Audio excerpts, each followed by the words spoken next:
Ko'chadagi ayolni ko'rib og'zingdan suv kelib ketsa deydi. O'zingga savol berdingmi deydi. Ha, meni ham ayolim ayol-ku. Ayol kishi-ku, nimaga men shuni qilib qo'yolmayman? Sabab u ko'chada yurgan fohisha bola tug'maydi u. Figuram buziladi. Uni qaynatasi yo'q u.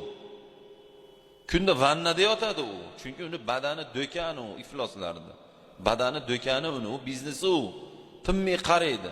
Mana do'kanimizga qaraymiz, u changini artamiz, shipiramiz, tovarlarni teramiz. U bizi do'kanimiz.